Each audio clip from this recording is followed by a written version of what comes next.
Bonjour chez Histoire et Patrimoine. Nous allons commencer cette présentation dans quelques minutes, le temps d'attendre les personnes qui assistent à notre événement. Je vous demande donc de patienter 2-3 minutes avant que nous commencions. Merci. Bon. 11 minutes. Ah oui, du coup. Et donc, tu vois.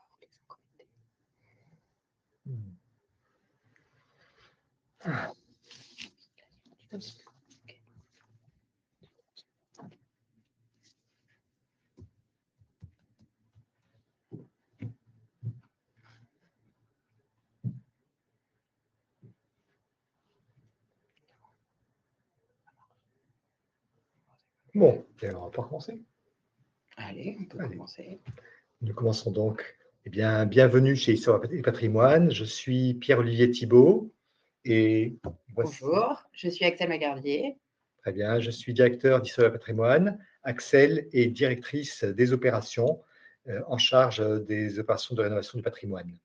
Et nous avons le plaisir de vous accueillir dans les locaux d'Histoire et Patrimoine pour évoquer les solutions que nous présentons d'investissement dans le patrimoine et en particulier la solution de la loi Malraux. Vous êtes habitués à avoir pu investir ou avoir voulu investir dans le cadre du neuf, par exemple le dispositif Pinel. Ce dispositif n'est plus de saison et nous allons examiner aujourd'hui ce qui nous concerne, à savoir les dispositifs patrimoniaux de la loi Malraux. Alors, tout d'abord, un petit rappel.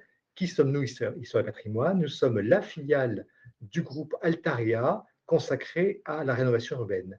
Le groupe Altaria, c'est aujourd'hui le premier promoteur français en 2025. C'est un groupe consacré à l'immobilier, consacré à la restructuration des centres-villes. C'est un groupe qui a de nombreuses palettes et qui en particulier est présent dans le neuf, dans les centres commerciaux, dans l'énergétique et également, avec Histoire et Patrimoine, dans la rénovation urbaine.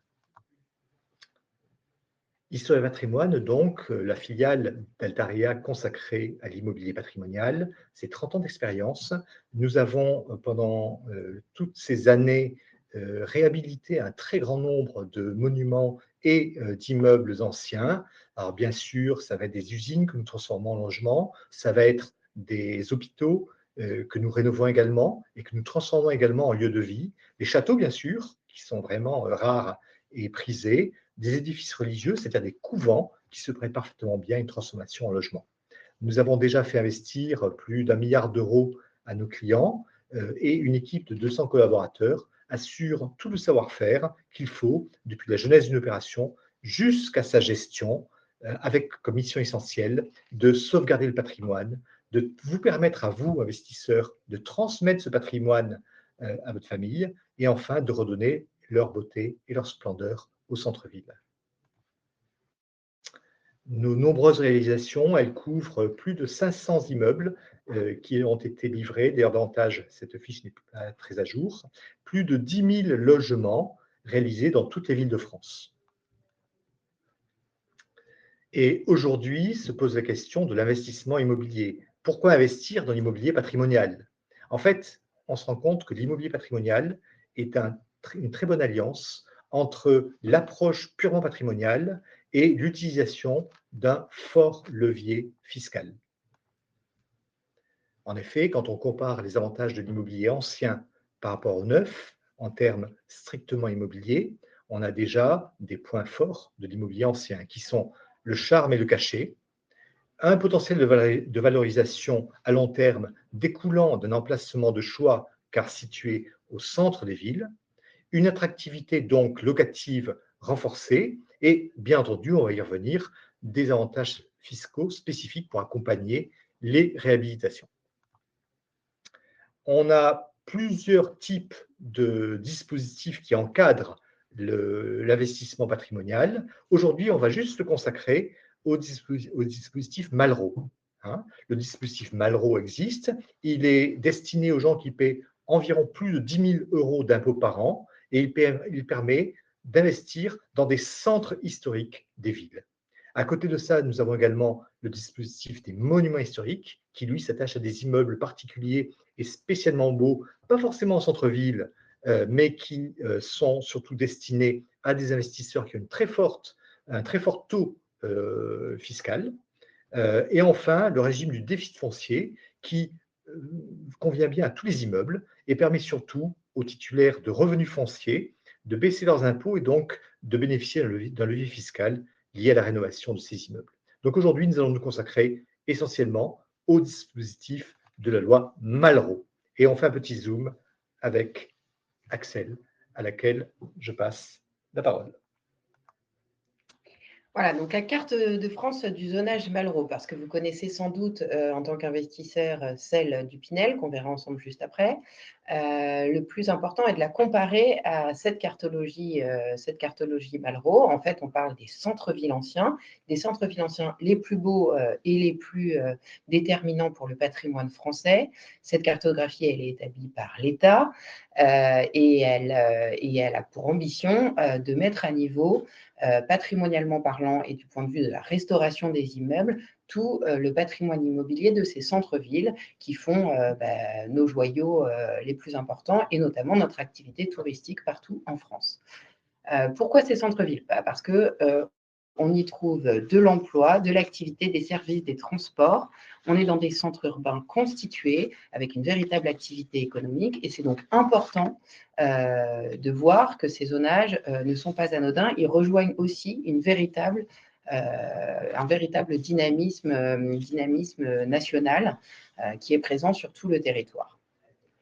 Si on souhaite le comparer à la partie Pinel, que vous avez certainement connue dans les années précédentes quand ça existait encore, vous pouvez remarquer qu'il y a un certain nombre de villes qui se retrouvent dans les deux cas, comme peuvent l'être Troyes, Nancy, Strasbourg, Dijon. On ne parle pas des mêmes zones, on parle dans le cas du Pinel des zones périurbaines, alors qu'ici, dans le Malraux, on parle beaucoup plus des centres-villes. Et c'est là que c'est intéressant, parce qu'effectivement, on a une situation remarquable de l'édifice, en plus d'avoir un patrimoine exceptionnel. C'est le but. Ces secteurs sauvegardés dans le cœur historique des villes, ils sont régis par un règlement d'urbanisme qui est une déclaration d'utilité publique, qui est donc elle aussi mise en place par l'État, par ses services, et qu'on appelle un site patrimonial remarquable à l'appui d'un règlement de PSMV. Ce PSMV, ce règlement, il est élaboré à la parcelle, c'est-à-dire immeuble par immeuble, et il légifère la manière dont doit être restauré cet immeuble. Ça en explique toutes les coutures intérieures, toutes les coutures historiques, typomorphologiques, et ça permet à nous, opérateurs, de savoir où on va vers le projet de restauration que nous vous proposons, et ça vous permet à vous, investisseurs, de savoir exactement ce à quoi doit ressembler ce patrimoine à finition des travaux. En d'autres termes, chaque immeuble est unique. Chaque immeuble est unique et chaque immeuble est parfaitement réglementé pour ce qu'il est, lui, uniquement, et non pas son voisin. Ici, on a un petit exemple de ce que ça peut donner sur le centre-ville d'Avignon. Donc, vous reconnaîtrez ce magnifique noyau urbain que l'on connaît depuis la nuit des temps.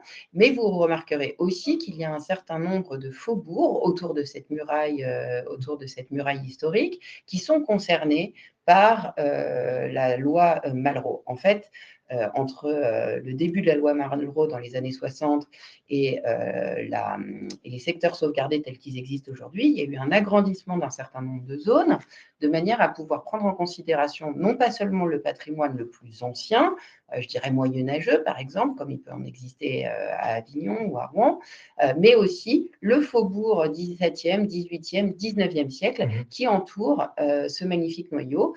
Et c'est l'un des cas que l'on étudiera ensemble ensuite quand on parlera de la cour Vernet. Vous avez donc le choix entre une disparité de quartiers avec des patrimoines très différents, avec tous, je dirais, leur charme et leur intérêt patrimonial. Alors, pourquoi c'est une participation active à la sauvegarde du patrimoine? Comme vous l'aurez compris, l'État met en place ce dispositif depuis maintenant de nombreuses années, plus de 50 ans, Pierre-Olivier, hein, n'est-ce pas? Exactement. C'est très important pour la France, c'est très important pour le dynamisme français, et c'est d'autant plus important parce qu'il permet de pouvoir réaliser des travaux pérennes, non seulement sur le côté sauvegarde patrimoniale, mais aussi sur le côté environnemental, puisque la loi Malraux et les secteurs sauvegardés ont pour ambition de mettre à niveau la totalité de l'immeuble, et non pas seulement un petit appartement ou un petit morceau par-ci par-là. Il s'agit de réhabiliter un immeuble dans son entièreté et d'avoir une réflexion globale et logique sur sa pérennité dans le temps et sur son impact environnemental à long terme. À la différence du dispositif de Normandie, par exemple, qui consacre un avantage pour chaque appartement et non pas pour l'immeuble entier. La loi Malraux, ça a la certitude d'avoir une réhabilitation globale de l'immeuble et donc une valorisation accrue du patrimoine. Alors, concrètement, comment fonctionne le dispositif? En fait, c'est une subvention, c'est une réduction d'impôt de 30% de l'ensemble de tous les travaux de restauration. Et quand je dis les travaux, c'est l'ensemble de tous les travaux d'amélioration, de réhabilitation, de restauration, y compris tous les frais d'architecte, etc. Et ça, on peut le voir un peu comme une subvention.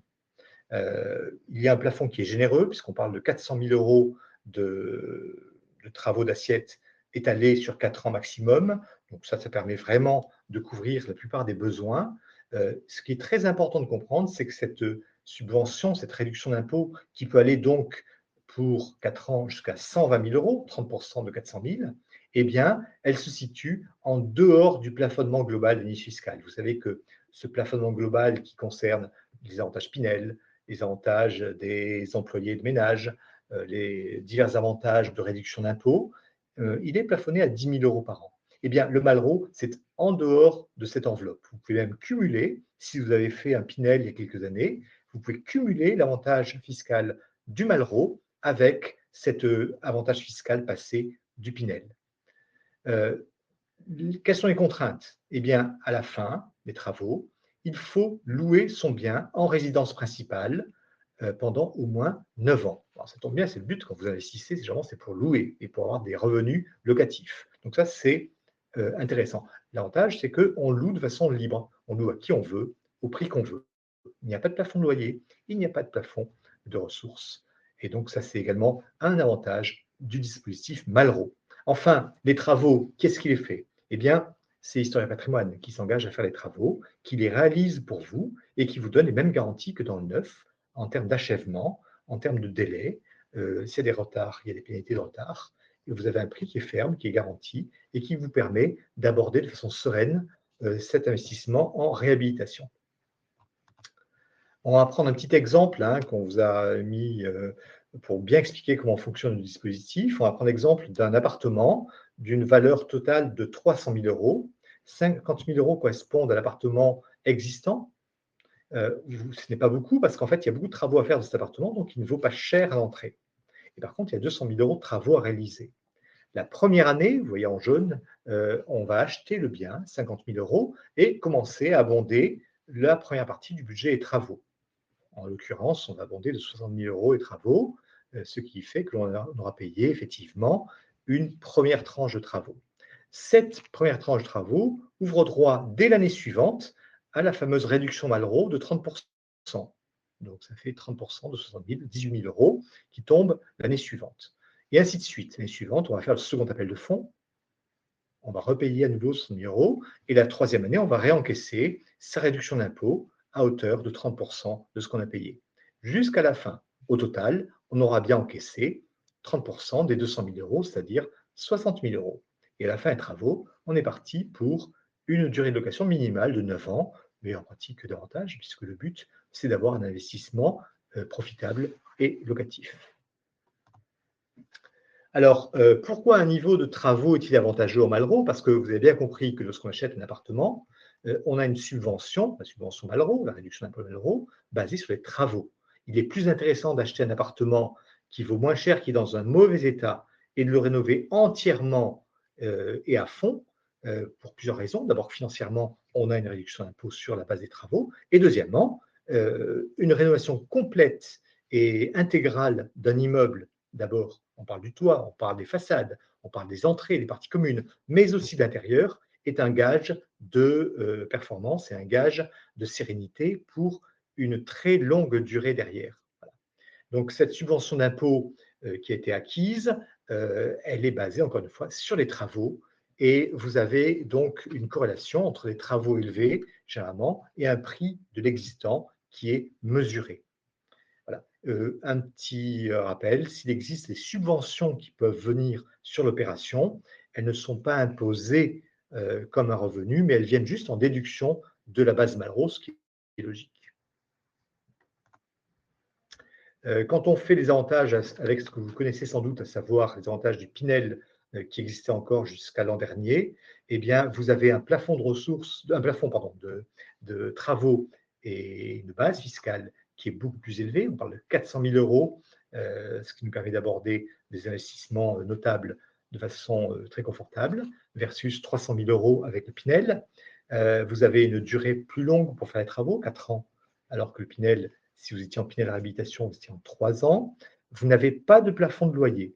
Alors, en pratique, on loue dans le marché, mais il n'y a pas de plafond de loyer social ou intermédiaire comme avec le Pinel. Et vous n'avez pas de plafond de ressources pour le locataire, et contrairement aux constructions neuves, vous n'avez pas de quota de logements sociaux. Donc, vous avez vraiment des immeubles de centre-ville qui sont dédiés à la location. C'est vous qui choisissez le locataire, c'est vous qui choisissez le niveau de loyer, et c'est vous qui choisissez les modalités de location.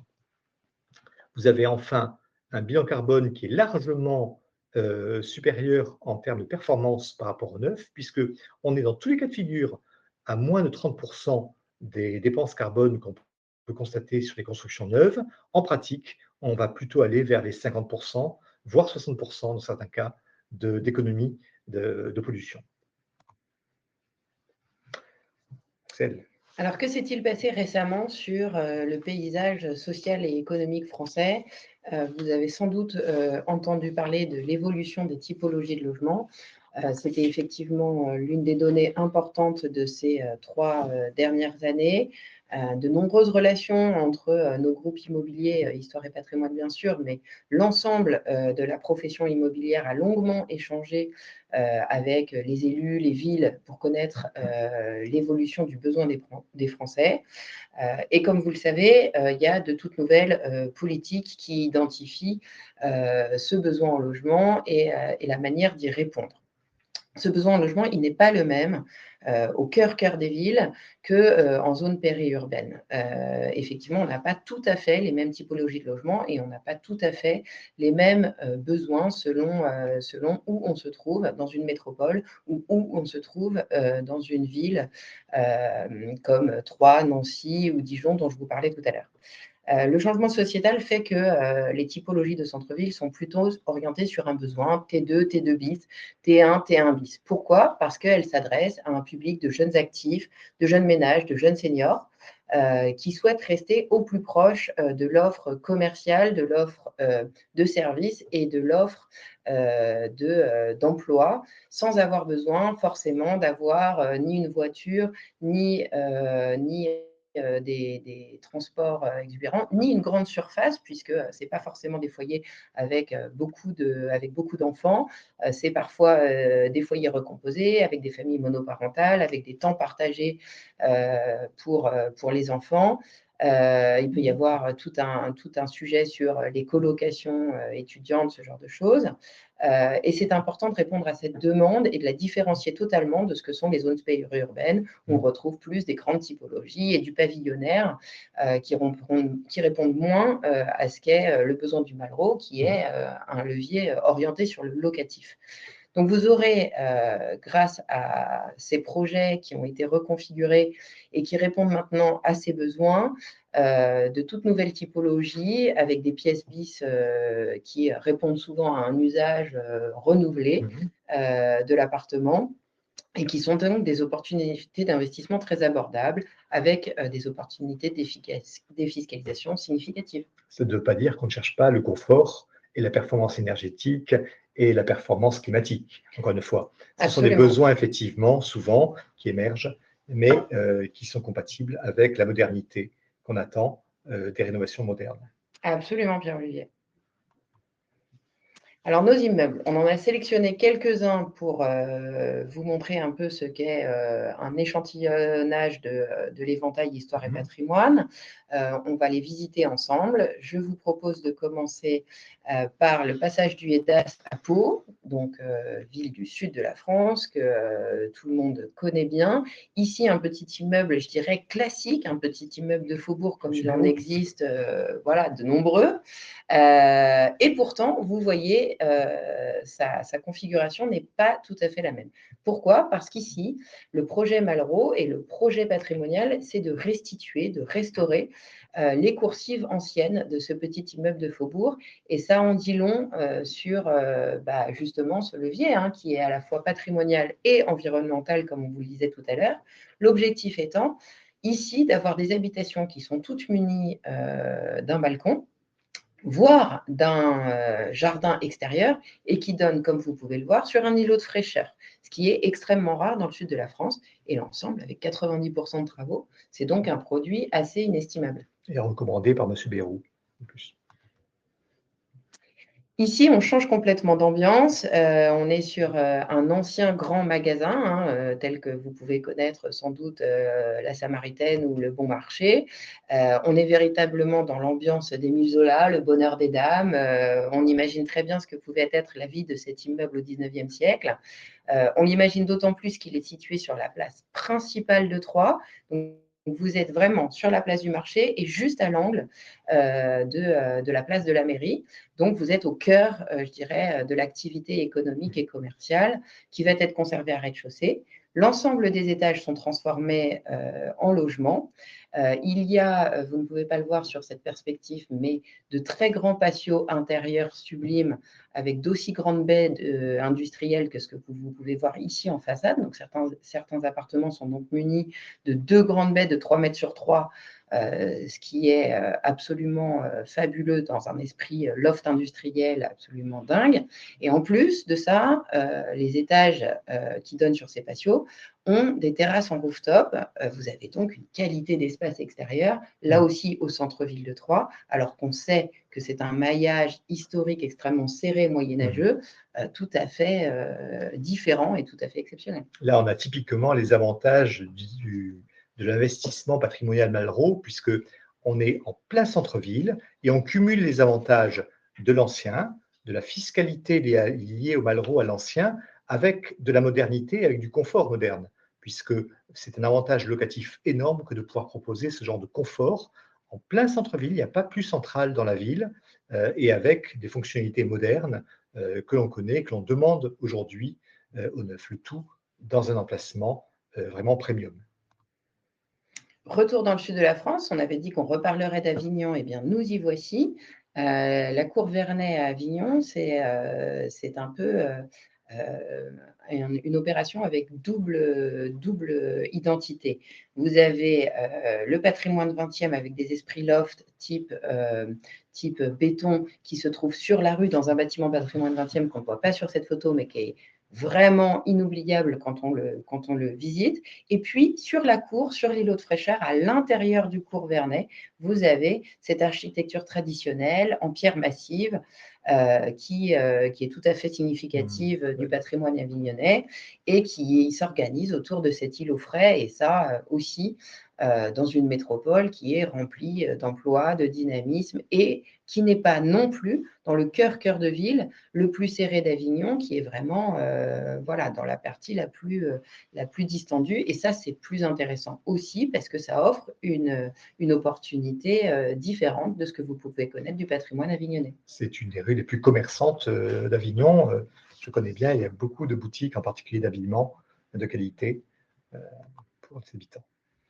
Voilà, comme on parcourt toute la France ensemble, eh bien, nous voilà dans le centre avec la ville de Blois. Ici, on est un peu sur le patrimoine exceptionnel. On peut dire qu'on est dans la collection des joyaux d'histoire et patrimoine. Pourquoi cet immeuble est complètement différent des autres? Parce que effectivement, son histoire, son emplacement, sont d'une qualité totalement supérieure et véritablement inouïe. Pourquoi? Parce que cet immeuble, il est monument historique dans sa totalité. Donc, effectivement, vous pouvez faire un investissement Malraux, mais vous aurez quand même investi dans un immeuble monument historique et qui le restera. Ça, c'est très important. La situation de cet immeuble est absolument exceptionnelle. Cet ensemble, il est situé entre la Loire et le pied du château.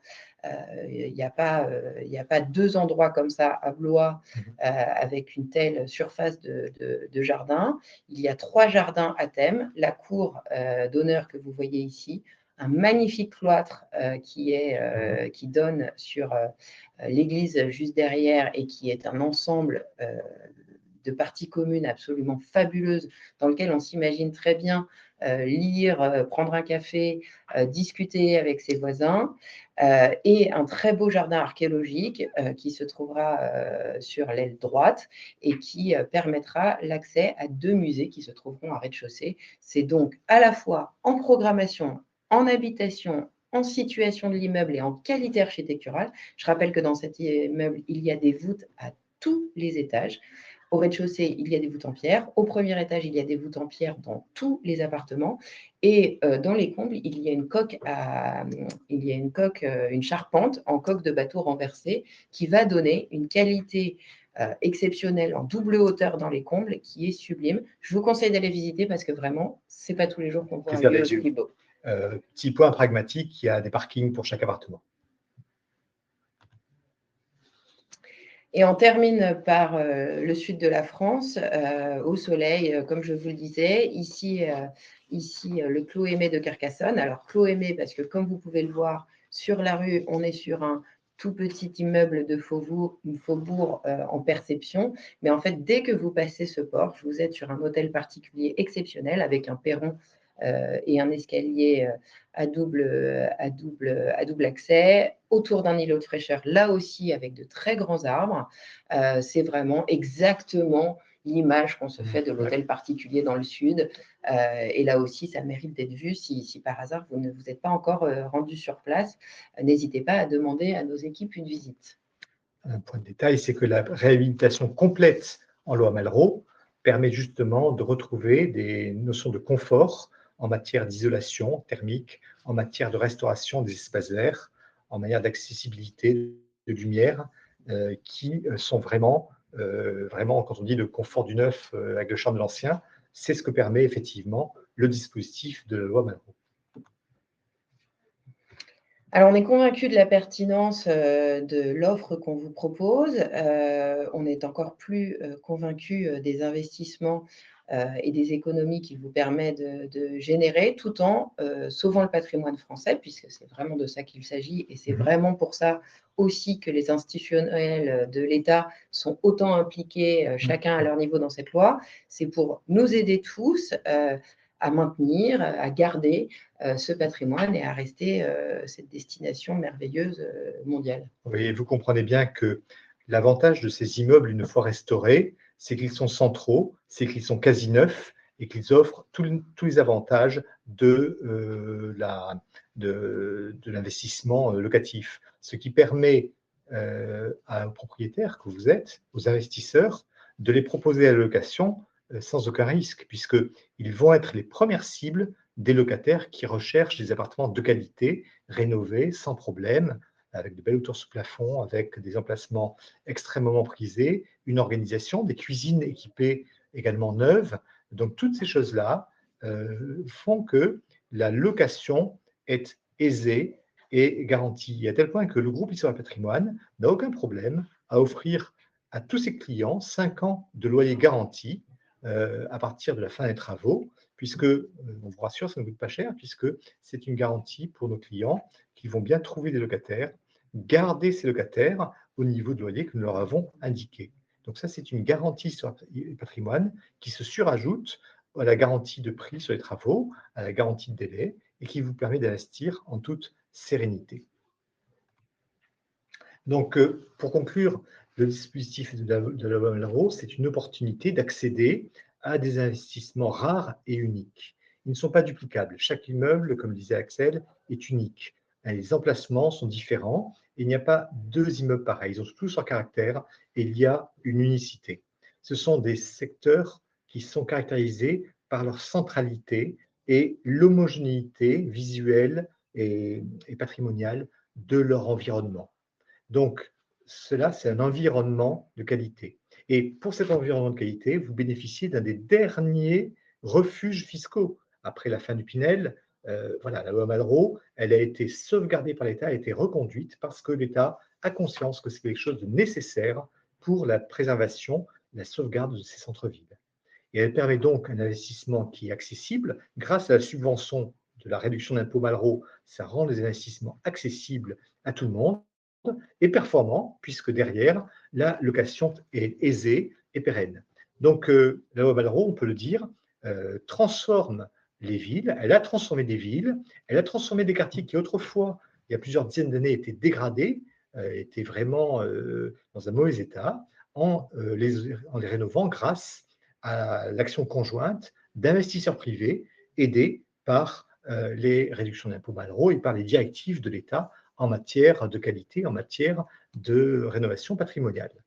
Et donc, miser sur Malraux, c'est non seulement réaliser un investissement profitable, non seulement réaliser un investissement patrimonial pour transmettre, mais c'est aussi contribuer à la clarté, à la qualité des centres-villes, aujourd'hui comme demain, et profiter d'investissements qui sont effectivement rares en France. Voilà, au cas où vous ne seriez pas encore convaincu et je vous invite, pour votre réflexion, il y a une petite balade. Plusieurs de nos immeubles ont déjà été largement réalisés. Effectivement, Pierre-Olivier t'a parlé de toutes nos références déjà passées et j'aimerais que vous pensiez, à la chance et à l'honneur et au bonheur que c'est, d'être propriétaire dans ces immeubles qui ont été restaurés il y a longtemps. Versailles, la surintendance, habiter le bureau de Mansart, Poitiers, l'hôtel d'Estissac, pouvoir habiter dans le bureau de Rabelais, Montpellier, la Banque de France, avec l'étage des coffres et ces magnifiques plafonds peints. Ouais.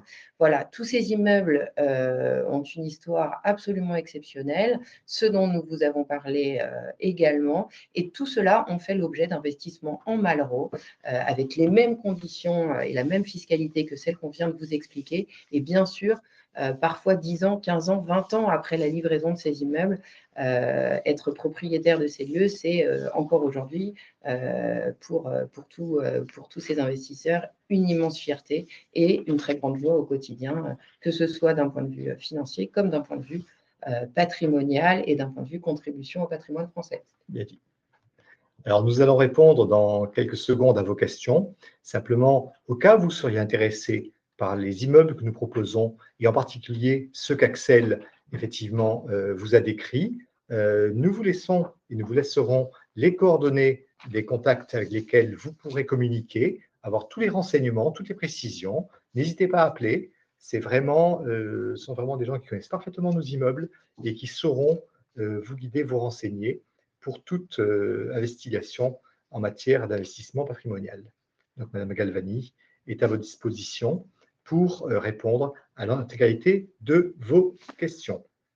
Alors, on va passer quelques questions.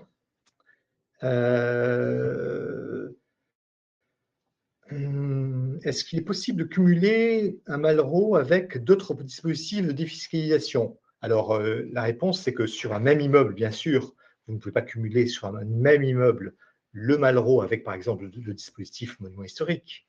Mais vous pouvez cumuler sur un même immeuble le dispositif Malraux et ensuite, par la suite, le dispositif des déficits fonciers si vous faites des petits travaux ou si vous voulez imputer vos intérêts d'emprunt.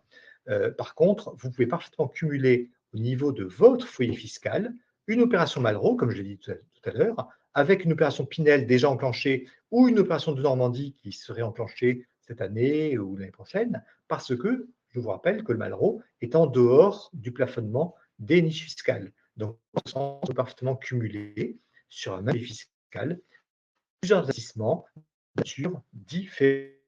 Alors, un peu pointue. Comment se passe la modulation dans le placement de parking associé à TGP? C'est une question un peu technique. Les amodiations, effectivement, sont des sortes de durée qui dure 10-15 ans, qui peut être renouvelée, comme toute amodiation, notamment sur un parking. Vous pouvez également ne pas la renouveler si vous ne souhaitez pas. Exactement, on est libre, c'est-à-dire qu'on ne paie pas le parking, en l'occurrence, quand on est en centre-ville, on paie juste un droit, l'équivalent d'un droit locatif et d'un droit à très long terme, qui permet effectivement de disposer de ce parking pendant, mettons, 10 ou 12 ou 15 ans. Quelles sont les différences entre une opération Malraux en secteur sauvegardé et en site patrimonial remarquable? C'est pour toi, Axel, ça. En fait, il y a eu différents namings de ce que sont les secteurs sauvegardés en France. Donc, un secteur sauvegardé, c'est un site patrimonial remarquable.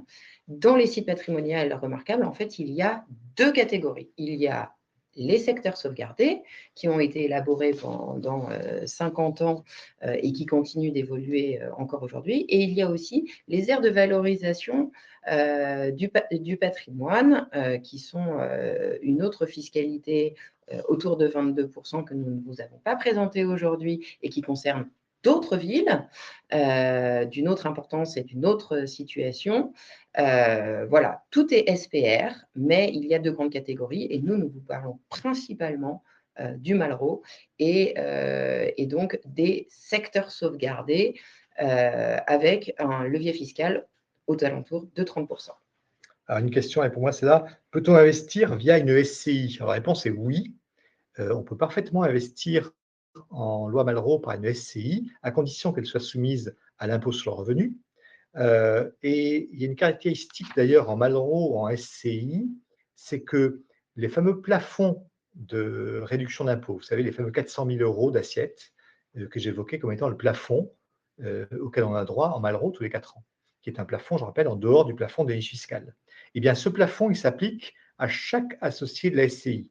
À la différence du Pinel, dans lequel, quand vous achetez un appartement en SCI, c'est l'appartement qui est plafonné à 300 000 €, eh bien, en Malraux, vous pouvez très bien acheter un très bel appartement au centre de Strasbourg, par exemple, qui vaut peut-être 750 000 €, avec 3 personnes, et chaque personne aura 250 000 € d'assiette de réduction d'impôt, par exemple, et la somme va bien dépasser 400 000 €, mais elle est appréciée au niveau de chaque associé de la SCI. Donc ça, c'est un avantage qu'a le Malraux encore par rapport à ses concurrents, si j'ose dire.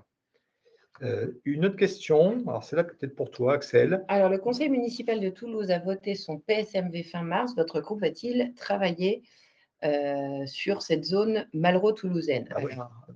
Oui, bien sûr. Évidemment, Toulouse est une métropole exceptionnelle avec un territoire riche d'emplois, de services et de transports. Donc, on a tous très envie de travailler à Toulouse. Néanmoins, on a déjà travaillé à Toulouse puisqu'on a déjà réalisé un magnifique immeuble avec un sublime parquet en étoile qui avait été entièrement restauré et restitué par nos architectes et nos entreprises sur place. C'était une opération absolument fabuleuse de 4 logements seulement. Exactement. Et donc, évidemment, on a hâte de pouvoir recommencer sous le levier fiscal Malraux, puisque ça, c'était sous le levier fiscal monument historique. Sachez juste qu'il y a plusieurs degrés dans les votes des municipalités. Il y a le vote du périmètre de secteur sauvegardé, puis ensuite il y a le vote du règlement définitif. Voilà, donc il faut attendre que toutes les étapes soient entièrement passées, finies, définitives et purgées pour pouvoir bénéficier du levier fiscal. Et donc, quand ce sera le cas et que ce sera entièrement définitif, alors on pourra s'installer, s'intéresser à des opérations dans ce secteur, évidemment, et dans cette ville magnifique de Toulouse. On a fait à peu près le tour. Il nous reste à vous remercier pour votre attention et pour votre écoute. Et nous restons à 100% à votre disposition, Axel, Madame Galvani, moi-même, pour répondre à vos questions et accompagner au besoin votre volonté d'investissement avec Histoire et Patrimoine. Merci à vous. À bientôt.